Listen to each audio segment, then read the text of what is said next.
There are some stories you never forget. Stories that are so powerful, you wonder why you have not heard them before. I'm about to tell you one of those stories. This one begins with a man, a great chief, who led his people hundreds of miles across the frozen plains of North America. The people traveled in secret through the freezing cold. Each step of the way, they fought to survive. This is the story of the Ponca chief Standing Bear and his people's journey to freedom.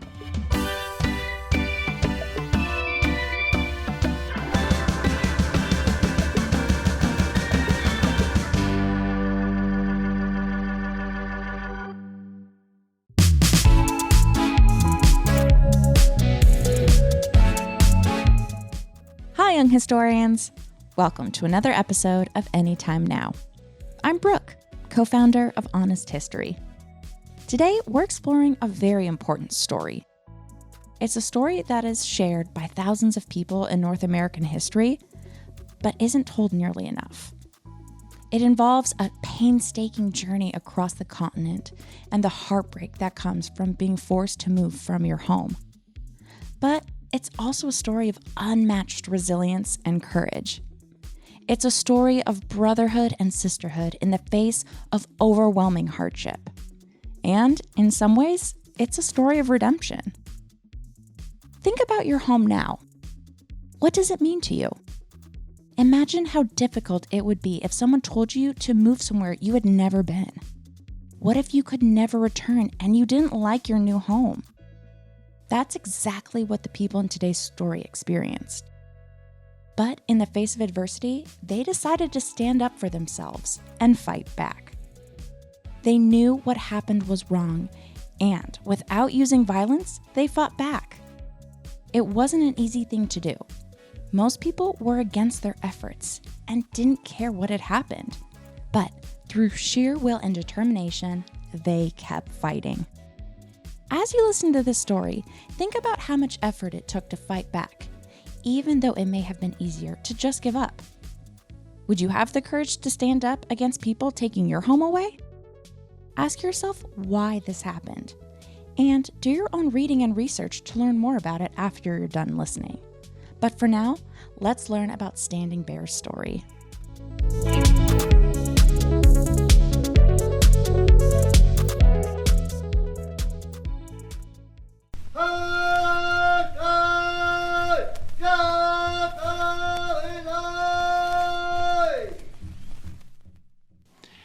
Our story begins on January 2nd, 1879.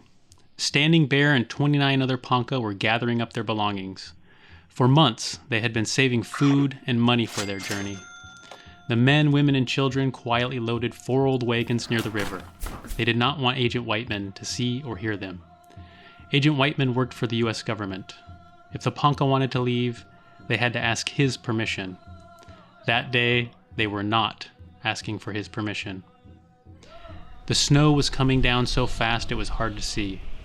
The Ponca did not have much clothing to keep themselves warm. Standing Bear heard coughs as they loaded the wagons. Some people were already quite sick.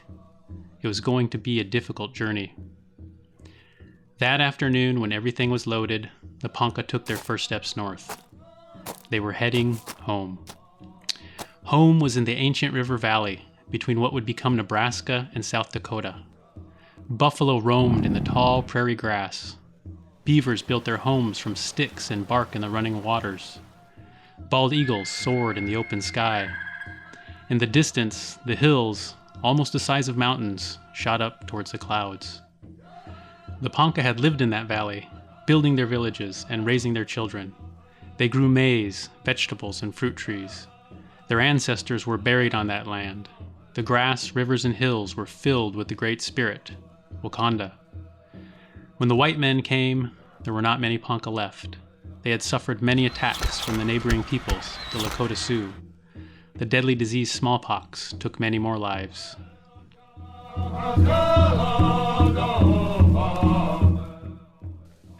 The Ponca wanted to find a way to survive. They decided not to attack the white strangers. Instead, they began adopting the strangers' culture. They built wooden houses and churches and sent their children to agency schools. They began farming in the way the white men did. The Ponca became so skilled at growing crops that they were able to sell anything they did not need. With this money, they bought livestock, wagons, and other tools. During this time, the Ponca had made 4 treaties with the U.S. In exchange for land, the U.S. promised to give the Ponca supplies, tools, and protection. The U.S. broke every single one of these treaties. Many years later, the U.S. made a decision. The Ponca would leave their home. They would live in the Indian Territory, a piece of land that would become Oklahoma. U.S. soldiers took the Ponca on a grueling journey south. Many died along the way. Standing Bear's daughter, Prairie Flower, did not survive. The Ponca arrived in the Indian Territory during the summer. They called their new home the Warm Country. The ground was bad. They could not grow enough food. The water was bad. Many people became sick, including Standing Bear's son, Bear Shield. Right before Bear Shield died, he asked his father to do something for him. "I would like you to take my bones back and bury them where I was born," Bear Shield said to his father. Standing Bear promised his son he would. This was why the Ponca were traveling north. The wheels of the wagon turned over the frozen ground. Inside this wagon, Standing Bear had placed a box with the bones of his son. He was taking Bear Shield home. For 62 days, Standing Bear and the Ponca walked across the frozen plains. On March 4th, they arrived in Nebraska, on Omaha land. The Omaha were old friends and relatives. Long ago, the Ponca and Omaha had been one tribe. "We were 3 months on the road," Standing Bear remembered. "We were weak and sick and starved. When we reached the Omaha Reserve, the Omahas gave us a piece of land, and we were in a hurry to plow it and put in wheat."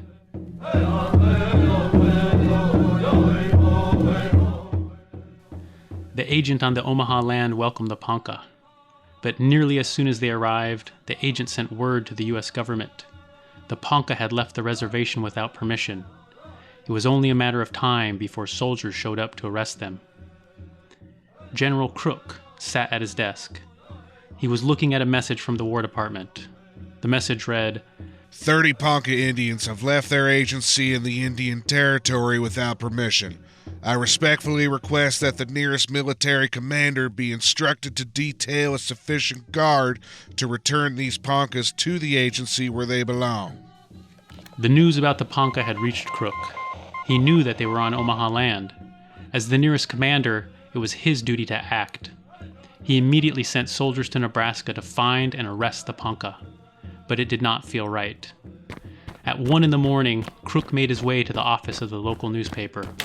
There he found the assistant editor of the Omaha Daily Herald, Thomas Henry Tibbles. Something on Crook's face told Tibbles that something was very wrong. "What is it?" Tibbles asked.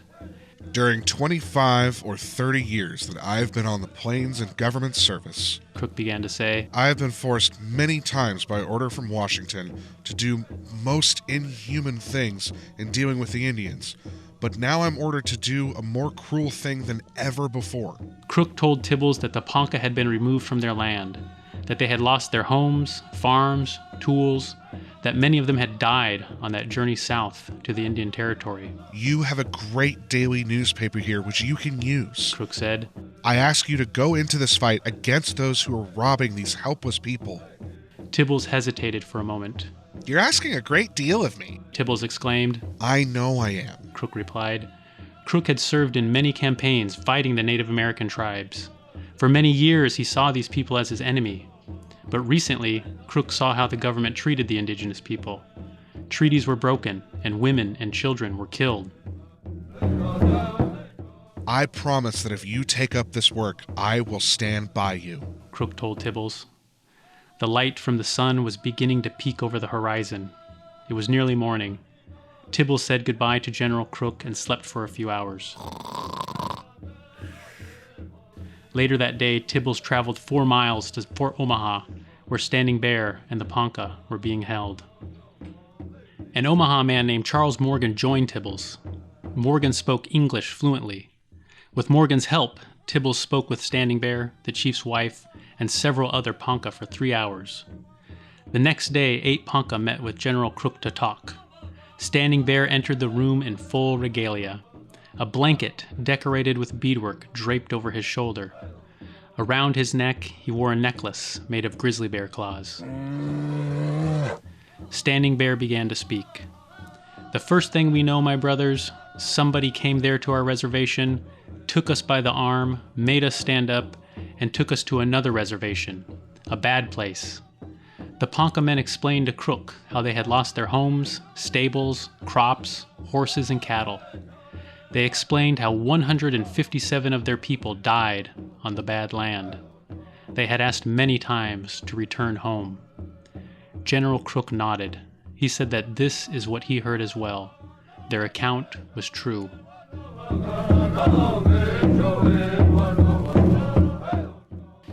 Crook turned to the interpreter. "I must obey my orders from Washington," he said, "where they know all these facts and still order the Ponca to move. The Ponca can stay here for a few days to feed and rest, and then move on down slowly." Crook said he could contact Washington to ask for more help, but he knew it would not do any good. After they had rested, the Ponca would have to leave their home once again and return to the Indian Territory. By now, Tibbles was back in the office, writing his article. The next morning, his article appeared on the 4th page of the Omaha Daily Herald. The headline read, "Criminal cruelty, the history of the Ponca prisoners now at the barracks." Over the next few days, the story traveled to Chicago, then New York, Boston, Philadelphia, and Washington. Tibbles knew newspaper articles would not be enough. He had another idea. 11 years ago, the government passed the 14th Amendment. The 14th Amendment was added to the Constitution after slavery was abolished. It gave Black Americans equal rights under the law. Should Native Americans not have equal rights as well?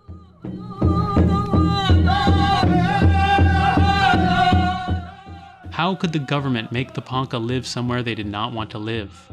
How could they arrest them for trying to return home? Tibbles knew that it was only a matter of time before the Ponca would be forced to travel back to the Indian Territory. He had to move fast. He knocked on the office door of Andrew Jackson Poppleton. Poppleton was a famous lawyer in Omaha, Nebraska. "Come in," Poppleton said after he heard the knock. Tibbles was carrying the newspaper articles he wrote. He handed them over to the lawyer. Poppleton took a day to read over the articles. The next day, Tibbles returned to his office to hear what he thought. "I believe you have a very good case," Poppleton said. He agreed to help. Tibbles breathed a sigh of relief. The Ponca were going to argue their case in court. The trial began on May 1st. The courtroom was packed. Local townspeople, reporters, lawyers, and judges filled the entire room. The judge, Elmer Dundee, sat at the front with his gavel in hand. For the next 2 days, Judge Dundee would listen to the lawyers' arguments. He would decide what happened to the Ponca. The trial ended the next day, very late in the evening. "Hear ye, hear ye. The Honorable District Court of the United States is now adjourned." The crowd began to leave the courtroom, but the judge stopped them. Standing Bear had asked to make one final speech. The crowd settled down again to hear the chief's words. Standing Bear rose from his seat and walked to the front of the room. He held out his right hand and paused. Then he began to speak. "That hand is not the color of yours, but if I pierce it, I shall feel pain. If you pierce your hand, you also feel pain. The blood that will flow from mine will be the same color as yours. I am a man. The same God made us both." Standing Bear turned to the judge. He told Judge Dundee that one man stopped him from returning home. "You are that man," Standing Bear said to the judge. The courtroom was quiet. Slowly, people began to clap, and some even cheered. General Crook got up from his seat and shook hands with Standing Bear. "Order! Order!" The bailiff shouted above the roar of the crowd. It finally became quiet again. The judge said that he would give his decision in a few days. Over a week later, Judge Dundee made his decision. He took his pen to paper and wrote, "A Native American is a person within the meaning of the laws of the United States." The judge also wrote that General Crook had illegally held the Ponca as prisoners. The soldiers could not force the Ponca to move to the Indian Territory. And finally, all Native Americans have the right to life, liberty, and the pursuit of happiness. The soldiers released the Ponca. They were free to go.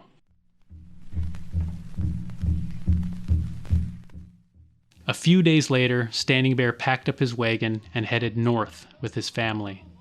The chief was taking Bear Shield's bones to the land where their ancestors were buried, just as he promised. Finally, his son could return home. The story of Standing Bear is one the Ponca have never forgotten.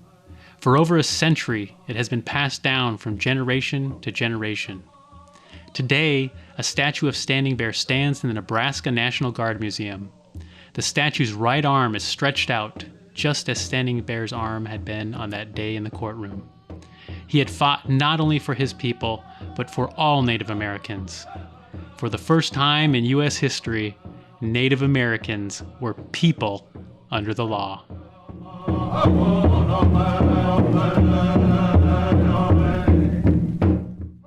I love this moment in history. And while the story itself and the Ponca's fight to return home is truly tragic, I think there is so much we can take away from this story.